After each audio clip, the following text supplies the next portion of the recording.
Hello and welcome to episode 26 of the D Hoop University podcast. This is your host, Daryl Harris, also known as D Hoopster. You might have heard just a little bit of pizzazz in my voice when I said 26, because that's also how old a brother is turning in just a matter of days. So this drop is right on time. We got Shiv, we got Jacob, and we are reacting to the NBA draft and the lackluster trades that happened so far. And I only say that because the bar was maybe too high in terms of what we were hoping would happen in the NBA draft. But there was still plenty to chew on, plenty to take away, and that's what we got into over the course of the recording. So I hope you enjoy. As always, like and follow wherever you're listening. And if you're listening, but you haven't left a review, then you haven't finished your assignment yet. So be sure to leave us a review as well. We appreciate it. Again, thank you for listening. Without further ado, ladies and gentlemen, let's talk some hoops.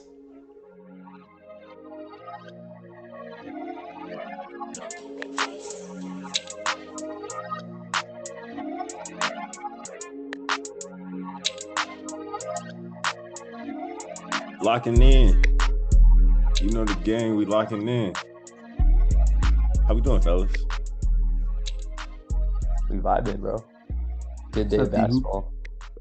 What's up? What's up? We got you hear Jacob in the background. You hear Shiv popping off.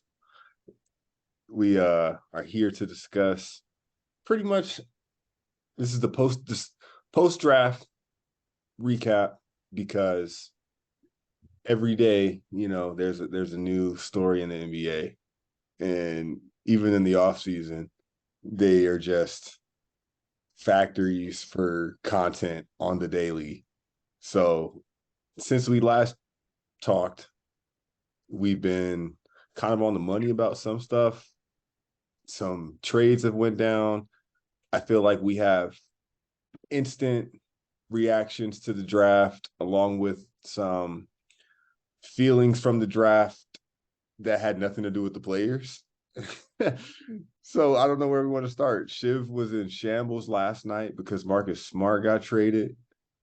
In shambles, I so was. I and was. Jordan Poole is now unfollowing Draymond Green on Instagram. That's confirmed. Yeah. Where do we want to jump in? Welcome to the drama of the NBA in the 2020s, I suppose, with Instagram. But I just want to point out Jordan Poole and Mia Khalifa in the same city.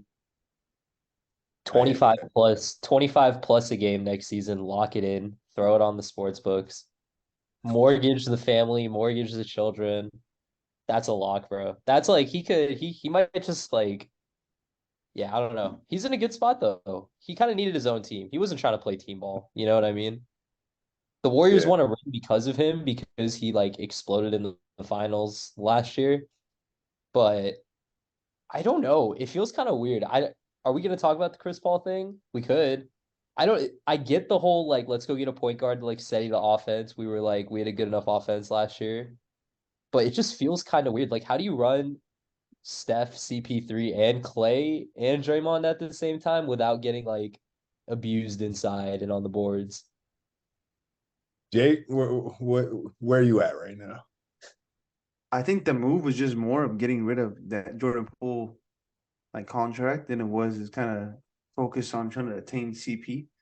And they saw the opportunity to kind of just pick him up. And I actually think it'll go pretty well. Like I know they're small, but you have Steph. Steph has never really played off the ball like that. I guess maybe off the Draymond just a little bit. You give, CP, Steph and Clay like on the wings for him to operate. You just need like another big. Like you got to get a solid big that you can like pick and roll with, like not Kevin Looney or something like that. But to be honest, man, like they got rid of that contract and they picked Yeah. up CP. And next year they have the choice to kind of bring him back on a cheaper number if they want, or let him go. I think it was like a win-win situation for the most part. But it is the classic mismanagement of assets, right? Like you re-sign a guy so you don't let him walk for free. Yeah. Well, on the Poole trade, I think that pretty definitively Golden State shouldn't have done that. Now, all of this will be kind of result dependent. If they get a championship with Chris Paul next year, then by all means, it was the right move. But I think that letting go of Poole versus retooling the roster in a different way wasn't the right way to go. Not right now, because he at least he's the only young guy that has caught on to the dynasty and gotten to experience what it's really like. You lose that now, and once Steph's gone and cooked, how are you continuing what you built when you could have with a point guard that mirrored his style and could have rode shotgun until Steph was ready to hang it up? And that's no time soon. So there's that of it. And for one, kudos to Washington, because after the Beal trade, their haul was essentially whatever they could get in return for Chris Paul. We said he would never wear a jersey. His days were numbered. We should have put an over under when we mentioned that, Shiv, because the over under for days on the team, if it was it probably at like 8 days. over 6. Yeah, it would have been a crazy line. Yeah, no surprise. I mean, there's no way he was gonna throw on a Wizards jersey. Right. That'd be the biggest curveball of all time. But the tweets were en masse.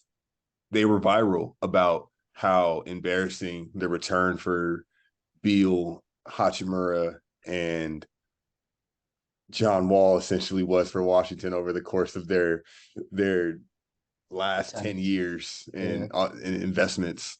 But they have now spun that into a damn good haul, because Chris Paul was a fluid asset. Like, that was essentially a part of the Beal trade now in retrospect.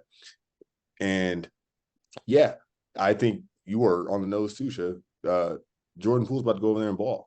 Dude, last season was shot. We talked about the Warriors. After that whole slap incident happened and the chemistry of the team was still missing an interior presence to just compete on the court, and you had the trust kind of broken and like fractured at least, and then the playoff rotations didn't help at all. We already said there's redundancy in the lineup because you can't get your best 5 guys out there with him, Clay, and Steph in the backcourt, and having to play Draymond. So, I don't think that letting go right now was the move, because clearly there's some tension in the room in Golden State in the front office. That's probably why Bob Myers stepped out, because this tough decisions were coming. I don't think that was the right one. The tougher one was cutting the cord with Clay, or, pressing the issue on that front, if you ask me. But I think it was nearsighted. I don't think they're going to reap the benefits in a couple of seasons from letting go of Jordan Poole right now. I know the salary's big, but you got to get those other guys to take pay cuts. They're taking the Rams approach the same way the Suns are. Just like, and for those that don't watch football, the Rams just moved to LA recently. I don't know how many years ago. What was it, like 3 years ago, maybe? No, they've been there for a minute now. Oh, they have? What is it, I don't Jake, know. like 4 or 5 years? Time flies. Ever since COVID, time just flies at this point, so who knows? Yeah. But the Rams essentially sold their future, brought in a bunch of stars, and they put together a Super Bowl run. And it's kind of like what the Warriors are doing. It's like their last kind of hurrah, because they can get there with this group one more time. They're a piece away, and I will say it'll be really fun to watch Steph play a 2 and not like handle the ball as much. Unless maybe he does and Chris Paul plays off ball. I assume. No, Steph's gotten bigger, considerably bigger, and can handle contact way more than he could 5 years ago. So he's almost prepped himself for that. And with Poole alleviating some of the ball handling, he's had that option in the last year or two. So, and Steph can do whatever he wants out there, of course. So it's going to be magic. Refs are going to be pulling their hair out. It's going to be nitty gritty in the postseason with whoever they're playing against. It'll be funny to watch the Warriors fan base defend Chris Paul to the death of them, though. Especially because growing up in the Bay, so many Warriors fans, just like F Chris Paul. Like, you know what I mean? Nobody wants to see this stuff. Chris Paul with his dirty plays, right? And now they have to kind of embrace him. Kind of funny. Yeah. I have a question for you guys, man. What's up with the mismanagement of like these extensions, right? So what's up with these teams extending these players at a ridiculous number just to let them kind of, give them up later for an asset? Like if you're Jalen Brunson and you're the Mavs, and you can kind of lock him in on an extension on a reasonable contract, you do that. But Jordan Poole, that contract was ridiculous. Like, you had no reason to extend them earlier. You could have just let it play out to restricted free agency. Kind of just, he's not going to get more than that. What you gave him, he's not going to outplay that number because like that was already above and beyond what was expected. Yeah, I'm glad. Yeah, I just think that Bob Myers thing was like, it's just like a cowardly move. Like, you're okay with doing all the other stuff, but when it comes down to the tough decisions, like you don't want to, you can't do that. So you kind of just walk out. We got Mike Dunleavy, one way to look at it. Yeah. Some people don't want to be the Jerry Krause because it didn't work out for Jerry Krause. And it's kind of like the idea of just bowing out when you're on top. It's like, all right, I drafted the core. I signed KD. I literally changed the game of basketball forever by assembling this one team. I probably assembled the greatest team ever in the history of the sport outside of Olympic basketball. And like, I don't really have much more to accomplish in this capacity, especially if that involves breaking up the team that I drafted. Like, what good does that do for my like mental health? And so maybe it's just like, whatever, dude, I'm out. Like, I did it. I won 4 rings. Like, I finessed all of this. Like, let me just bow out on top. But I agree. As a Warriors hater, I agree. Step up to the plate, Mr. Myers. You were so ready to sign KD from the parking lot of Game 7. Like, you know what I mean? You and Draymond got on the group call. Also, it's like, the person who invented the recipe is going to care more about the recipe and the formula and all that, like, as time goes. So it's like that person honestly would make the best move next. So you're not setting somebody else up for success. On the extensions, it's funny. I'm glad that you mentioned Jalen Brunson with the Mavericks, because I was trying to think of one where they didn't do it, but it's like a herd mentality in the NBA where it's, well, you got to extend the guy because you can't let him walk. Well, let's consider all possible outcomes, because just because you do extend the guy so you don't lose out on anything, that's going down one path where, all right, now you might mishandle, you might have over projected what that person was worth. You might have been prisoner of the moment at the time, and now you're finding yourselves in a Bradley Beal situation, which they turned around, but into a situation where you can't get near market value what you paid for an asset because it's like just completely tanked. But you hang on to it because you think that you can't lose it for nothing. On the flip, yeah, Dallas did lose Brunson for nothing, air quotes, last year. All right, didn't work out so hot for him last year. You know who else kind of fizzled out? The New York Knicks. Whatever. This year, Dallas is freed up some money. This is kind of weaving in draft now because they got rid of Bertans. That was about $15 million a day. And they aren't strapped or bound to a contract that they would have gave Brunson. That's why they're able to have Kyrie on their team right now. And they're a little more flexible. And like we said, they have Kyrie now. Like, you have to give things time to play out.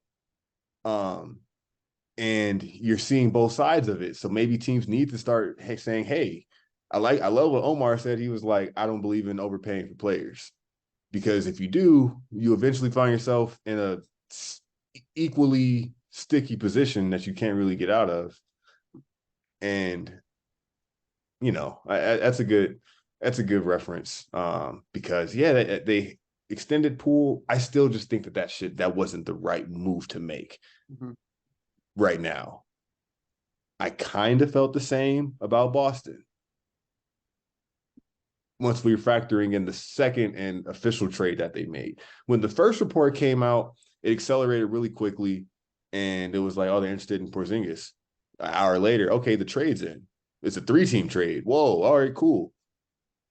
And then it fell through like 30 minutes later, 45 minutes later. I don't know. It wasn't that long. It wasn't that long. It really wasn't. And it was like, all right, and both sides have moved on. An hour later, they have a midnight deadline because of Porzingis' contract extension deadline, and they might make it happen still. And then it happens, and it's a completely different trade, and now Marcus Smart's gone. I think at that point you're forcing it. If the first trade happened, I loved it. I was ready to say, yeah, you don't need Brogdon. I know he won an award. I couldn't tell you what he looked like in a Celtics jersey or one play that he had this past season, just because it didn't stick out. I watched plenty Celtics. But he was a guy in a jersey that was a good player, but you didn't need him, and you're already deep at that position. So what you could have done was, I forgot even what the first trade was. I didn't write it down right now, but you had Porzingis at what I thought was a good price or a good expense, just kind of moving off of Brogdon. Cool, let's do it. Now that didn't happen, and everybody is glorifying, hey, did we look at Porzingis' advanced stats from the last 6 months of last season? He was actually much better than we're thinking. All right, guys, he was playing without a care in the world or any pressure in the world in Washington last year. I was an advocate for Porzingis of late as well, but he's also a little shaky, and you're talking about extending him once he gets here. That was the first deal. I was like, all right, if it happened the first time, cool. All right, let's all ride. If you have some more time to think about it, all right, you know what? Maybe let's chill for the next 6 hours, and we'll wake up tomorrow and get back at it and think about it a little more. I don't like how the trade went down for them, and I think losing Marcus Smart wasn't the way to go about it, to put a lot of eggs in this basket, but they also somehow snuck multiple picks out of it. I have no idea how they brought that back in that trade, everything that they did, but they have positives that they'll spend for it. They made some picks tonight in the draft, but Jacob, let's see what Jacob thinks about it, because Shiv's got a lot to say, I'm sure.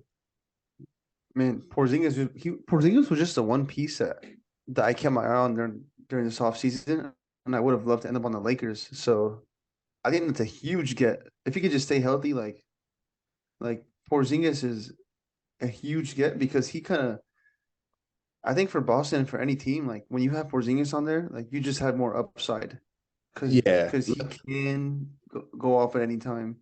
Might I add, and I'll let you go. I did tell Shiv this last night. I was like, it's a lot of, even if I'm banging on it, because I just was, we maybe shouldn't look at like, oh, now Boston has Porzingis, or like, how can he like lead this team? It's like, no, what you kind of did was you just gave Jason Tatum a Kristaps Porzingis to play next to and like add to the arsenal. And it's like, all right, actually, like, we haven't had a LeBron at 26 didn't play next to a Jaylen Brown and a Kristaps Porzingis and, meaningful role players. So we should I told him, I was like, they should be the favorites, actually. So I'm hating. There's two sides to it. I'll let you go, Jay. Yeah, and I think it matters on the contract that they signed Porzingis to also. Like, does it make sense, right? Or is it like a crazy, like, I don't know, like 4-year, 140 million or something, just something crazy that like just doesn't make sense, because he does have some health concerns and stuff. And he hasn't been the best on the defensive end on the floor the past couple years. But I honestly love the pick. Of course, Marcus Smart is that kind of grit and grind player you would love to have because he just sets the tone defensively and he's like a great leader for you. But I kind of get the sense that they were ready to move on from him if they included him in the trade so quickly, right? Um, that's Yeah, how I feel about it. that was cool. That was cold blooded. What Memphis Yeah, did, I respect because Memphis went and got somebody to put in their locker room. yeah, So I like that. I like that a lot for Memphis. It's going to be meaningful. And you just look at, adding a piece wise, he can play point guard minutes until Ja Morant gets back. yeah, And bro. you're going to help your team float through that and probably be better in the that was a good get for Memphis. Meaningful get. Yeah. So now Boston has like kind of a hole at the point guard spot in my position. They got to do something, right? So is this their I, way of kind of convincing Brogdon's Dame? hmm, Can they I, do that? Hey, like Jalen Brown, I Dame, guess. Jalen Brown kind of thing. I He's up for a guess huge extension. that would You be a get kind of lot. yeah, you get Dame, Tatum, and Porzingis. You have some draft capital. That'd be a Is lot that of movement. it would be a lot of movement. It would They be a got lot of guys. movement. I think Brogdon's days are numbered. I think we could set the over under for Brogdon at maybe 15 and a, maybe is 21 and a half a good number for Brogdon's days, Shiv? About 3 weeks maybe in a Celtics jersey. Or I think if he does get traded, he gets traded before the season starts. yeah, I don't I I don't think think they're not gonna roll Missoula into another summer where he doesn't know what he's playing with. yeah. Well, he was You know what I mean? gone. He was gone in the first deal. So I don't think Yeah. he's coming back. I just I'm so I'm so mad at the Clippers, right? Like you signed Kawhi and PG in 2019. And in 24 years later, when they only play like 20 games a year, now 4 years later, you decide to care about a player's health. Oh, like a physical, blah, blah, blah. Like, bruh, your two stars don't even play. At least Malcolm played like 60 something games for us. Like, what are you tripping about? Like, you're telling me 4 years later you're not tripping over Kawhi's knee still, but you're gonna trip over Malcolm Brogdon's elbow? Like, bro, get out of here. Like, Steve, this is why I'm not buying Xbox. This is why I'm a PlayStation guy. I'm not with Microsoft. Steve Ballmer just gave me another excuse not to be with Microsoft. Anyways, F the Yeah. Clippers. Okay, like I hate the Clippers, even though their ticket prices were cheap and I could just walk to the stadium when I lived in LA. That's the only reason I like the Clippers. Other than that, I hate them now.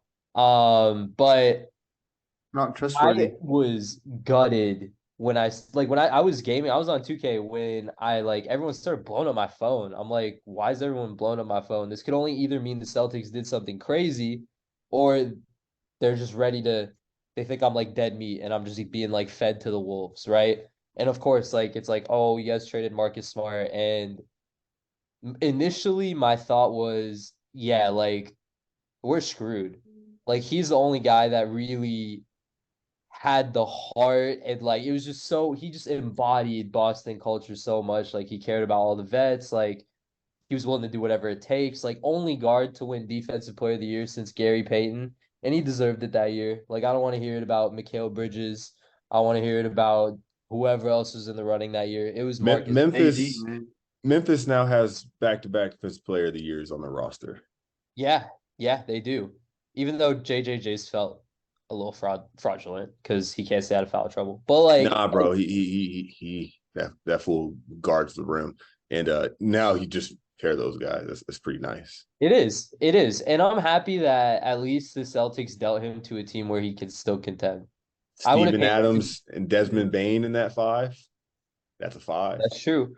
I guess it's unfortunate because I don't really want to root for the Grizzlies, but I'm obviously going to be rooting for his success. Like he meant so much to the community and stuff. If you just kind of read the stories, like he meant so much to like I think the Celtics. And I remember being in high school and watching the draft. I remember Marcus Smart playing at Oklahoma State.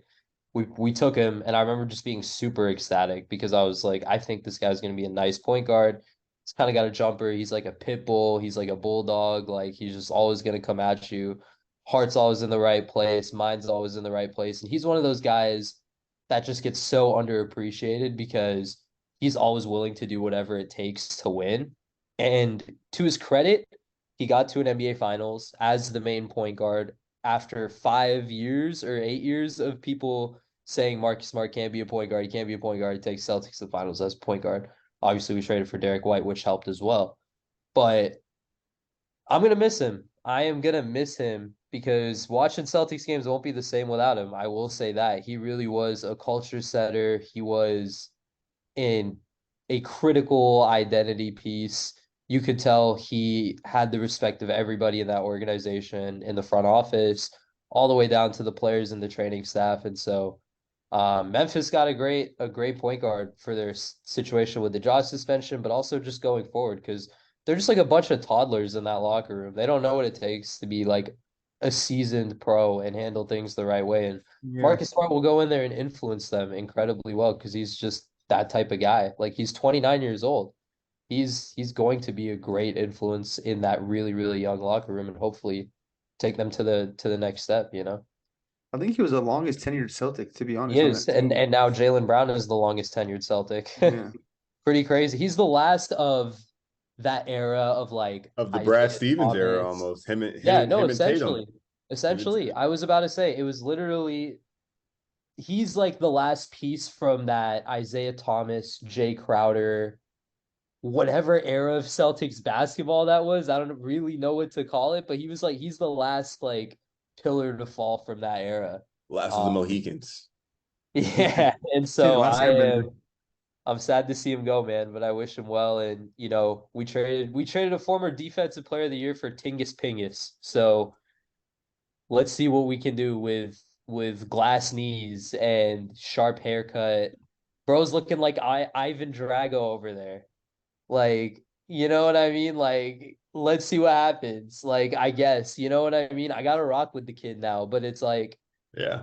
I looked into some of the advanced stats, right? Everybody's kind of Yeah. pointing No, back at man. like the efficient post score or whatever, but Yeah, yeah, I don't no, it gave Tatum a pretty neat weapon when in the front court all you had was Horford and Rob last year. And yeah, if they were to just stand pat even, he'll still have Horford and Rob. Oh, and now we got Porzingis. Like, see if you can like get him involved. Like, yeah, see if you like playing with him. Like JT, let us know. yeah. So it's not bad. It's yeah, man. Hey, we talked about Bob Myers and the Golden State front office.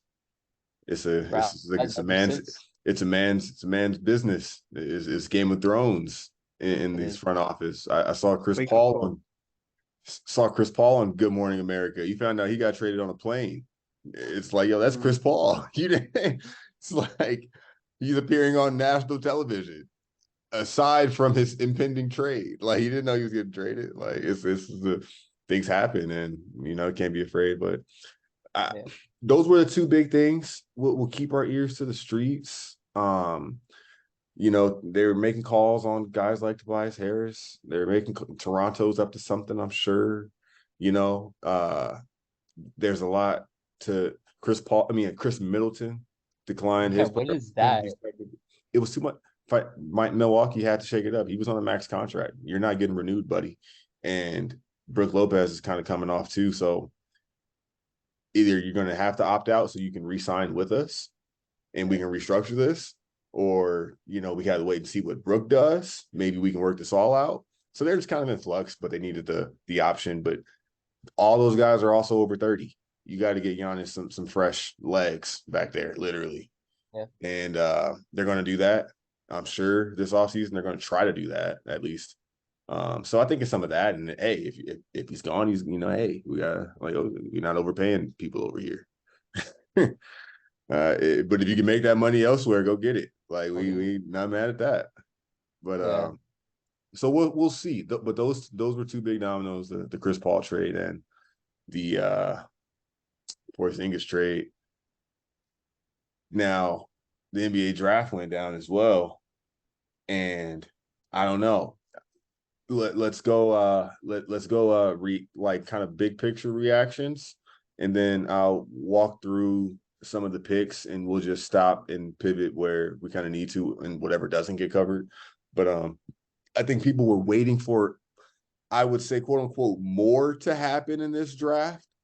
But I think that of course, we were like I said, if this was going to happen, I think it goes down on draft night because teams are going to get gun shy when it comes time to pull the trigger on a deal until they know the domino after that they want to is going to fall that they want. And hey, push comes to shove, let's wait. I'll always prefer that over a risky decision. And also, this draft had a ton of talent, a ton of guys that I think are going to earn minutes next year. And we're going to talk about this draft class, this rookie class, as the season plays out.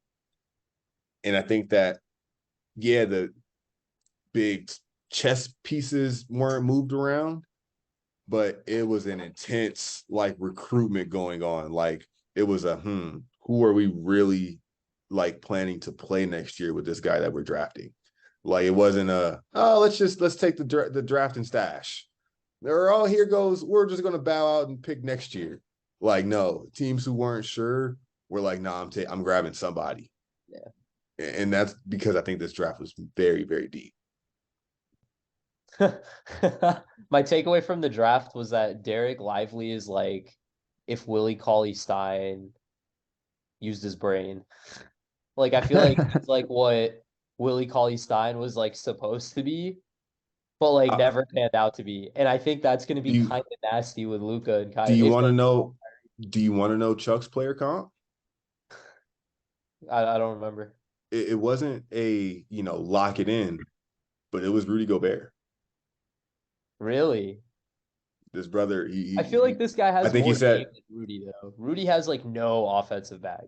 It was a Rudy Gobert with upside. It was a Rudy Gobert with upside. But I'm just saying, like shades of who is shit. Like, and I was like, whoa, if that's your first takeaway about this guy, that he can be that impactful defensively. Yeah. But I can also look at him and see that he might learn a post move. Yeah. Whoa, we're talking about a guy. Potentially. Yeah, no, he's definitely gonna be a guy. And he nailed that. He said that Dallas needs to target him. I mean, dude, look at like that he would take him at 10 if they stayed there, and they took him at 12. So good shout out to Chuck. Here's a shout out on the record. Seriously, shout out to Chuck for that.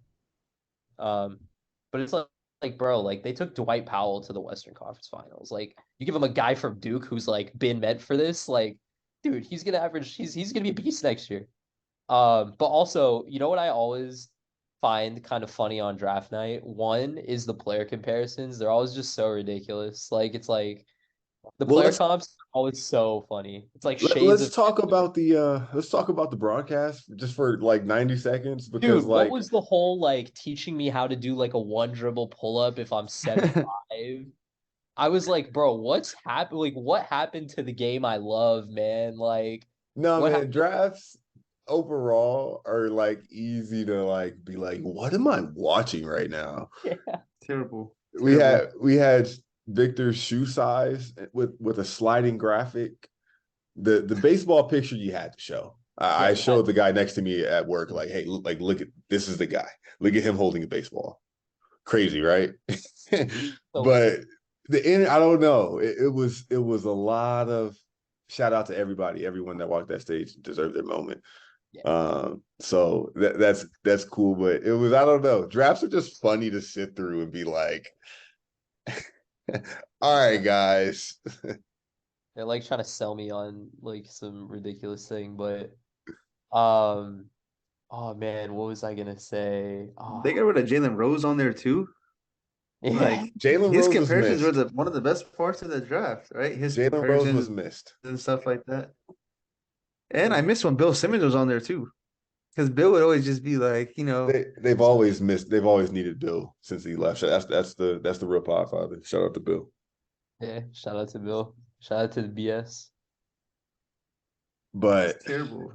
I'll start going through it. Here's what else I also think. Jaime Jaquez, dog, bro. He's such a dog. And Miami's he's gonna be so nice in Miami. He's gonna be like everything Caleb Martin was, but like actually throughout a regular season. Not like fluky Caleb Martin one good series against Boston. Like he's gonna do that every game. He'll be a consistent offering of what they were hoping on just one of those guys to do night to night.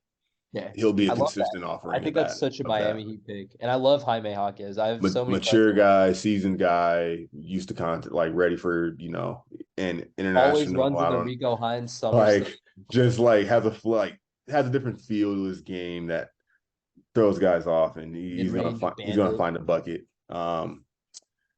midi magician. Shout out to the well. Let's start at the top, just so we don't miss it. But of course, so Victor won. Cool. Charlotte, Brandon Miller. Interesting. Uh, Not sold. I think he's gonna be good, but I'm just like, I could also see him being like okay. I don't know why. Yeah, I don't know, man. Watch that guy. Like spend 3 minutes watching some of his plays, dude. I'd say trust me, dude. I think this Brandon Miller cat is going to be a multi-time all-star.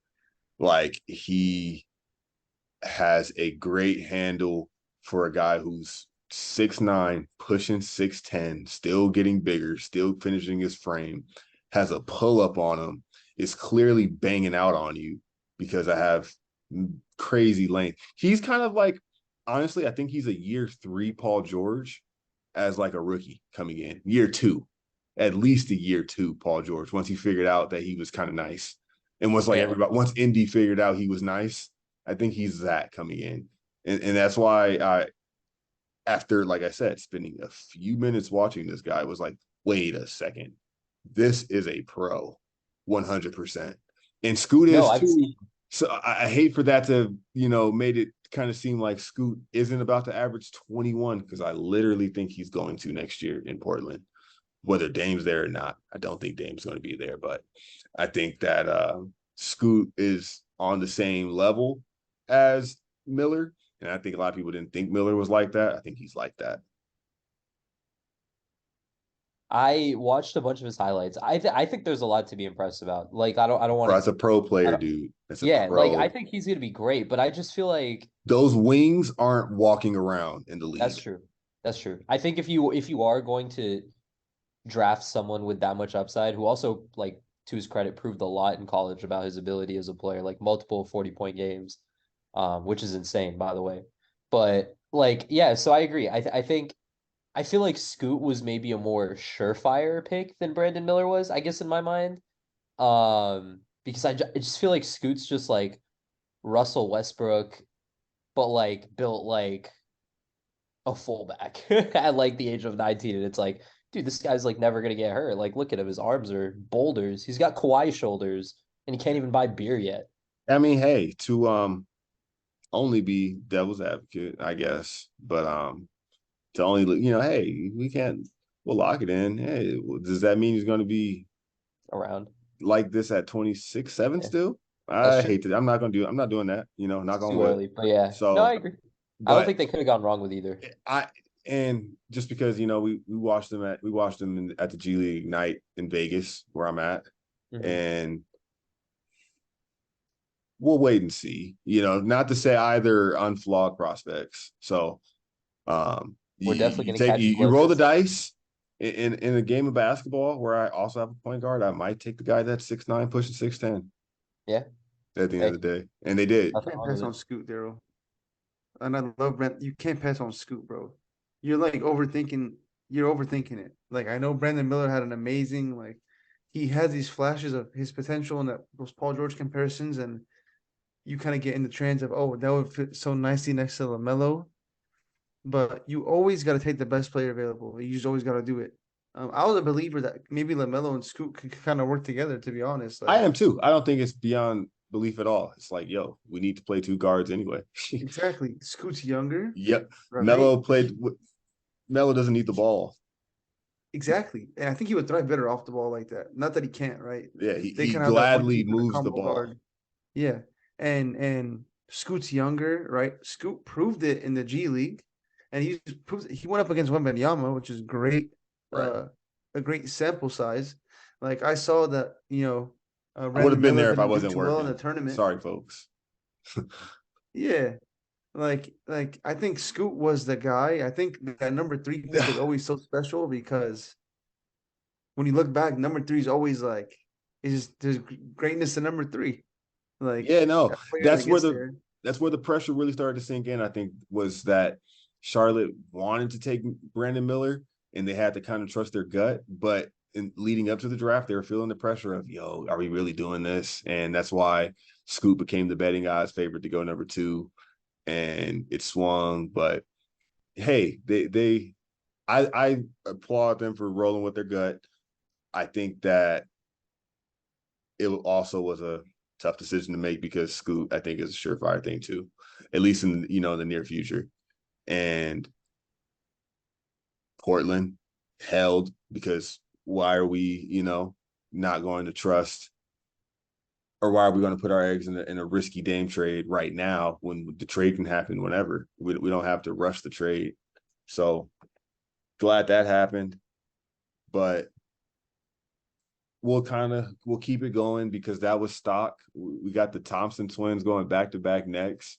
That was I pretty have dope. such concerns about, well, one, I think it was dope that they shouted out that they wanted in and out at their like draft, like post draft, like little when they interview the players, they were like, how are you gonna celebrate? Whatever you could share with us. And then the one that got drafted first was Man, like, yeah, like we honestly just need to fly some in and out here. And I'm like, let's go. Like, as somebody who's in Texas where these people are delusional and think Whataburger is better, it's like I respect that. Like I also I too am a soldier of God, you know what I mean?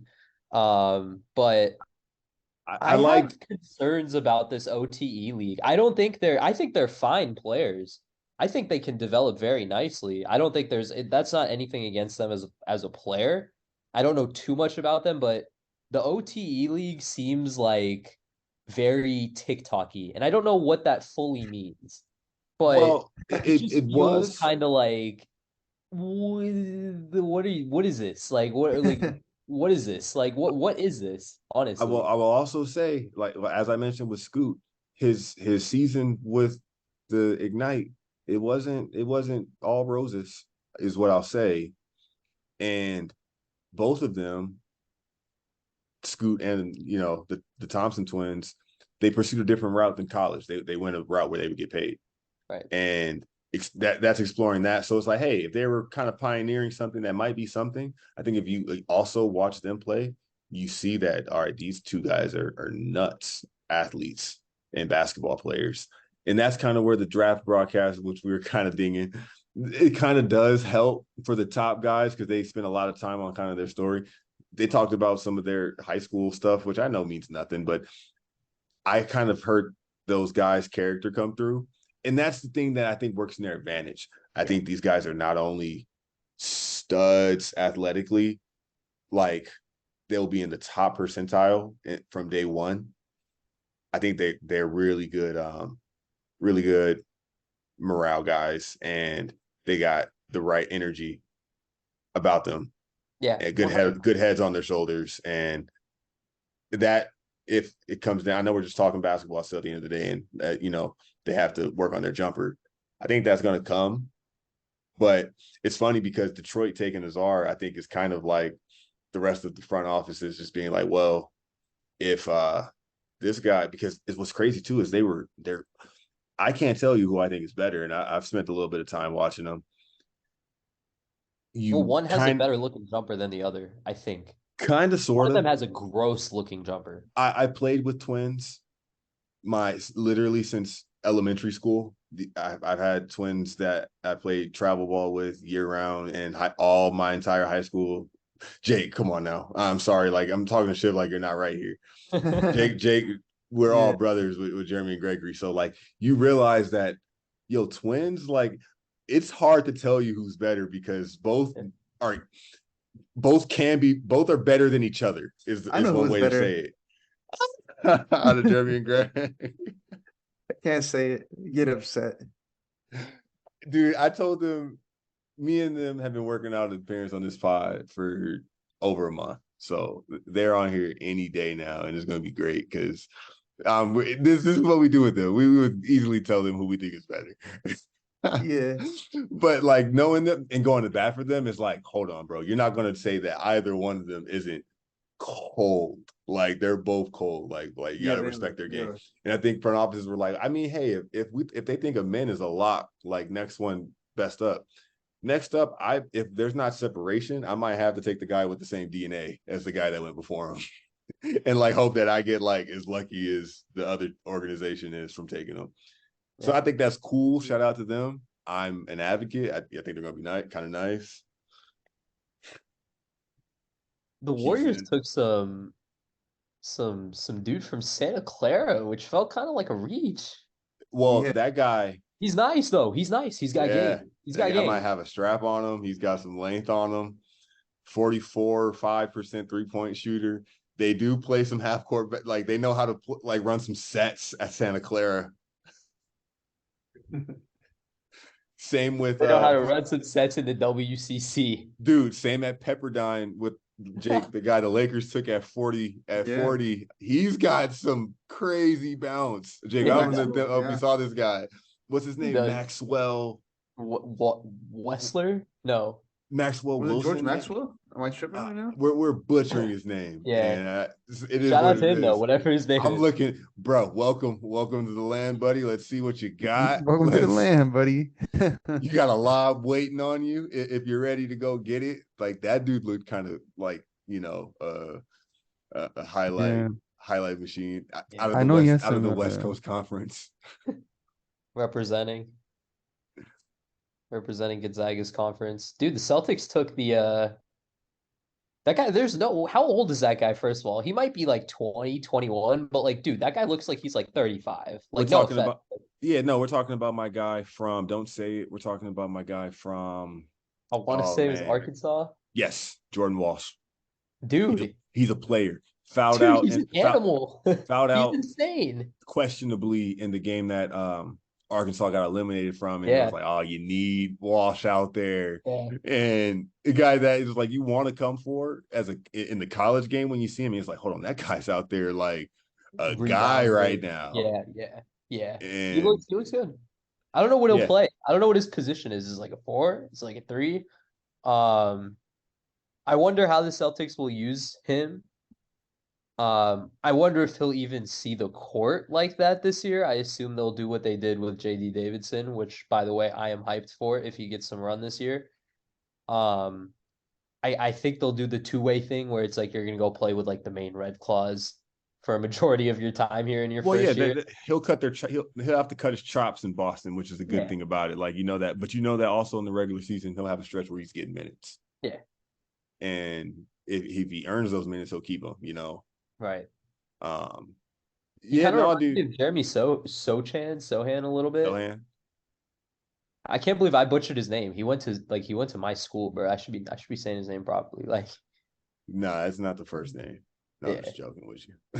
But he kind of reminds me of that a little bit in terms of just like he just looks like kind of like a positionless guy. It's just like, yo, just go out there and play defense and grab some boards and just kind of like do whatever on offense. He's one. I don't know. I'll rapid fire something out there. Jet Howard, I like going to Orlando. I know people are saying they're loading up on guards. Well, for one, Jet's 6'8" and bouncy and has a jumper. So I think that's what you need, and you need balance because you've already got Franz and Paolo kind of shoring up the front court. You need some dynamic guards out there. So I know they're stacking up. Somebody's going to go, and we're going to get even better. I was just about to say that they took 2 guards at 6 and 11 both. So does that mean like Fultz and Suggs are gone? Yeah, those reports have been out there already too that they were fielding that they were going to take a guard and looking at moving more so kind of Cole Anthony. So I like I kind of like Jet going there. Markelle would look great in green. Just so you know, we got Peyton Pritchard ready for you guys on deck. Don't even worry about it. The Lakers were waiting at 17, and we were let's not overlook the Cam Whitmore slide. Cam Whitmore was in almost the top 5 lock and mocks for like the last 2-3 weeks. And earlier this week, reports were coming out that he was falling in a lot of teams' expectations for where he was going to get drafted. And when Chuck was on, when we talked prospects, our last pod, I kind of said some of the same. I was like, I don't, you got to worry. Teams have got to worry about taking guys whose jumpers maybe aren't a sure thing, but there was plenty of that still. But I don't know. The Cam Whitmore slide was unexpected, and Houston got great value.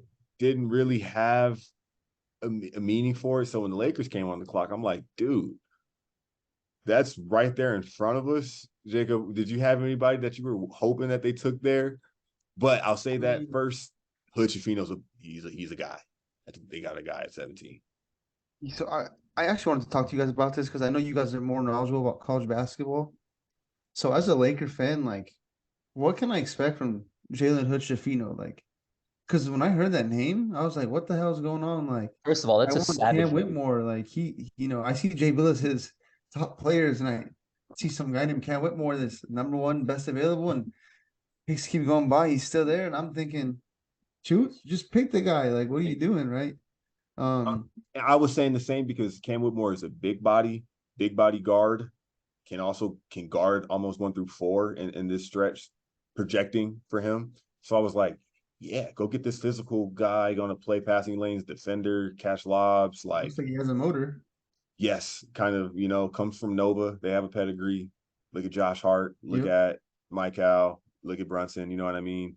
Hmm. But DiVincenzo. Hood-Schifino, so the Lakers last year they took Max Christie, who was a top of his recruiting, like an ESPN 100, top 10 kind of guy, and didn't go nuts in college. Entered the draft early with a lot of upside. Took him.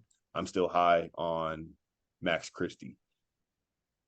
I'm also going to pull up the Lakers' recent draft picks in just a second. But Jalen Hood-Schifino Hood-Schifino played is a name. alongside the National Player of the Year in Trace Jackson Davis at Indiana last year. They were a top 20, top 10, top 5 at sometimes team all year long. He was a freshman. He was the Big Ten Freshman of the Year, which in college basketball, you held your own to earn that. A starter. So catching on to the game was, a part of the process. And I want to say, overcame an injury to start the season on top of it. So there's a lot of upside in his playmaking and comfort with the ball. What Chuck said he loved about him was that he came from a hoop academy prior to, and he was one of the guys that on our first draft preview, because I've been wanting to talk about the draft since May, he was like, any other guys you want to talk? He was like, well, Jalen Hood-Schifino is the guy I really like. I think he's Mm. knows how to play team basketball at a high level and will adapt to a role, were his words, sort of, because I listened back to it today. Is And he a I was Mountain like, there we Bird? Like, go. does he have that Mountain Bird kind of background to his high school career? Because in his highlights it looked like it was some Mountain Bird, but I'm not too sure. I also meant Um, to say about Hood-Schifino is that his nickname is Fino, which his mom gave him, which is an acronym for failure is not an option. I'm rolling with my guy, nah, Fino. bro. Carlos Fino's here. Delfino. You can have this dance. Yeah. Hold It's a good on. pick. As a I thought Laker it was a great fan, pick. yeah, I was hoping. I honestly was hoping we were gonna hear a trade. Like Lakers traded 17 and whatever. Me too. So, and to Daryl's point, And yeah, he's a we Montverde have guy, Max Jacob. Christie. He's a Montverde guy. Yeah, and to your point, like we have Max Christie. Like, why are we reaching for another guard? Like, if you're not gonna trade the pick, then at least try to fill a need, right? For me, I would have loved for what's his name, Derek Lively. Is that how you Yeah. say it? Of course he didn't fall, but like a nice 7 foot athletic, just five. You can kind of just kind of bring up slowly, kind of I don't know, something like that. Well, But kind of none of those guys went for the next 14, 15 picks. It wasn't a yeah, center heavy it's tough, draft. man. So they kind of didn't have one to lean on at that spot. But Um, I don't know, man. To be honest with you, I saw that Houston was trying to trade up so they can. Now we know it's Cam Whitmore they were trying to grab, but they didn't want to say who they were interested in. Um, but Lakers could have, I don't know, maybe just squeeze like number 20 and I don't know I what else was on I there. think you'll enjoy. I think you'll get to enjoy Hood-Schifino pretty soon. I think summer league He's you're not going to gonna see that. play, bro. He's gonna be in Dude, summer league. dude. I think summer league you're going to see that this guy can ball. He's also big body, 6'3" or 6'4", 215. Like with a He can play. I don't know, really, man. I'm getting like really good in between handle, mid range pull up. Sorry to be Jay Billis right now, but aside from no. that, yeah, he's like I said, Montverde guy. I think what the Lakers were trying to do was give themselves options so they don't have to overpay for Reeves. We've talked about Reeves in the group chat a little bit. And I think that they have a ceiling for Reeves. I think that the door's still open for if they're going to swing on a guy, quote unquote. Their free agency pinballs haven't started falling yet, so they're not sure. I think that stacking up on these good guards are making sure that they at least have very, happy contracts on the books, being rookie deals, and guys like Dennis Schroeder who are going to re-sign for, very reasonable numbers. And so that was all right, we're taking care of the backcourt. We'll also take care of the front court, but who are we giving a chunk of money to while we're still figuring it all out? And they don't want to, I think, be forced to match something unreasonable for Austin Reeves.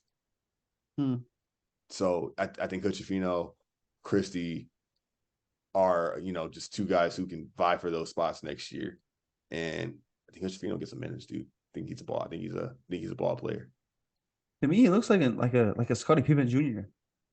That's the vibe I get as I watch him. Pippen Jr. was a good prospect. He also had a good showing in summer league. Kind of hit threes at a good rate, and thought that that could kind of stick. And I think he just has a ceiling, and it's not that high to be dirty on Scottie Pippen Jr. I think Hutchifino is 19. He's 19. He's shout out to future. Like I said, Big Ten freshman of the year, coming out of prep school, ball player. Was a Hoosier. He understands pressure. He's going to walk into LA where, guys, LA has kind of only drafted bangers for a couple of years now. And me and Chuck laughed about this, that none of them are just on the roster. None of them earn a second contract. But the Lakers have kind of just only drafted guys that pan out in this league. No, you're right, bro. I think what the Lakers strive, though, from what it looks like, is second round undrafted players. They have an eye for kind of garnering and grabbing that talent.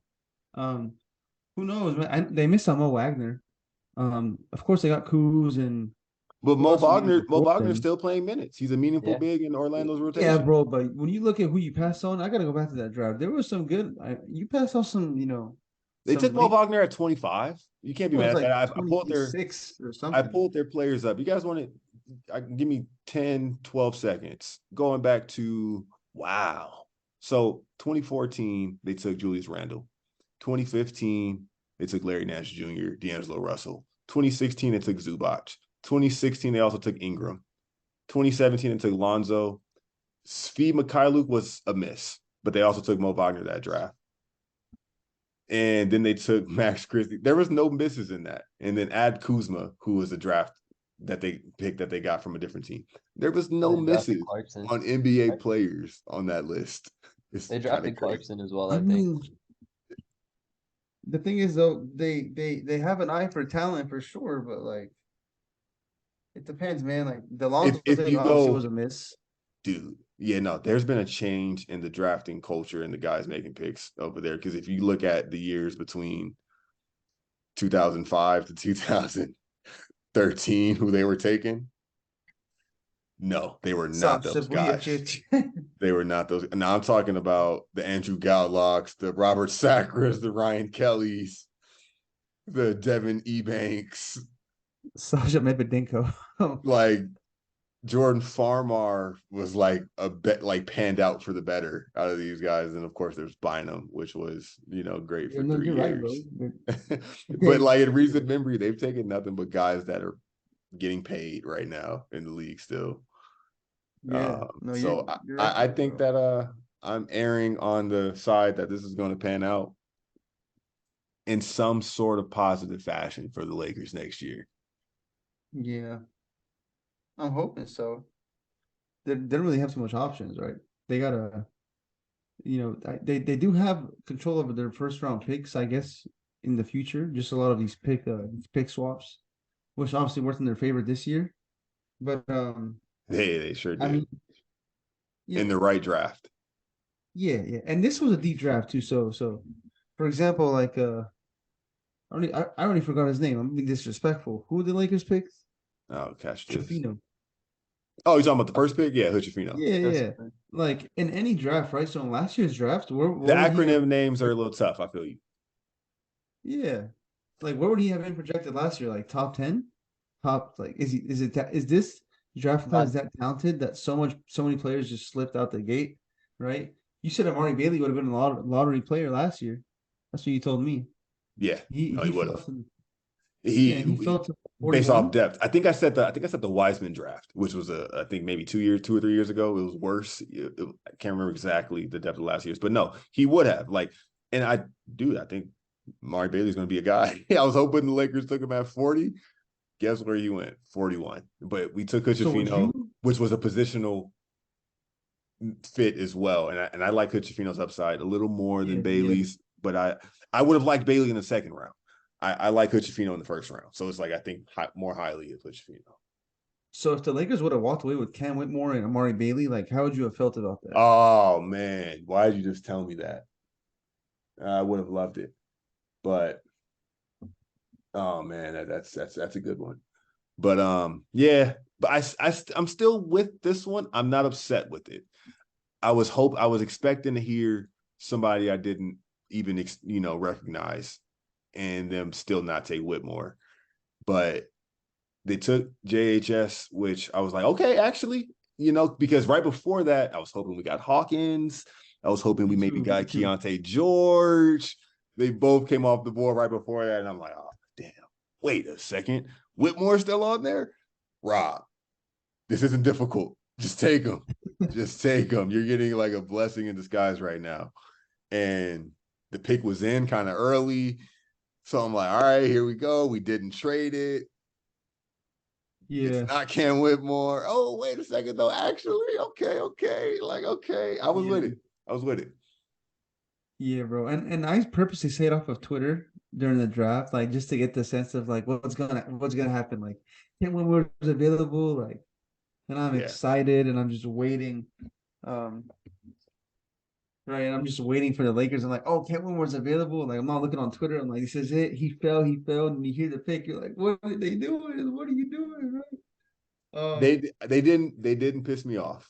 They definitely didn't. Yeah, no, absolutely. And I trust what they're doing, right? And like you said, good players came off the board, right? Like I wanted Jordan Hawkins. Like I was like, oh, Kim Johnson kind of prototype, like Yeah. perfect next to LeBron to AD. Like 3 and D, shoots the lights out. Like that's what we need. And to their credit, like I'm sure the front office has a good plan. They deserve the benefit of the doubt based off of years past and past drafts. So, Yeah. I'm with it. I like them Um, sticking with the pick and keeping, some more youth because you can always go find some vets to play with LeBron. Jeff Green, sign Uncle. him. Uncle Jeff. Um I think that's about it, fellas. I think we hammered that. And now we gotta wait till if we can make it to July 1st when free agency kind of hits, Yeah. which is also my son Bash's birthday. This fool's gonna be 2. Shout out to Bash. Just had to say it since that's Shout out to his Bash. birthday. This is episode 26. I'm about to turn 26. Shout out to birthdays. Hey, shout out to my cancers. Hey, we up right now. I'm throwing my hands out to you right now. Nobody nobody else was able to catch me on air, but shout out to the Fun. cancers. You're ridiculous. Crazy, man. Summer is the summer is alive and well. I'll probably be talking on Enjoy the here. Young Thug tonight. To all our listeners that listen to rap and hip hop, enjoy the Young Thug. Yeah, no, it was a nice offering. Let's definitely do that. Let's enjoy the big Jace on the outro. Shout out to Big Jace. Thank you, Big Jace. You know what I mean? Till next time, folks. Appreciate you, man. Peace. Peace.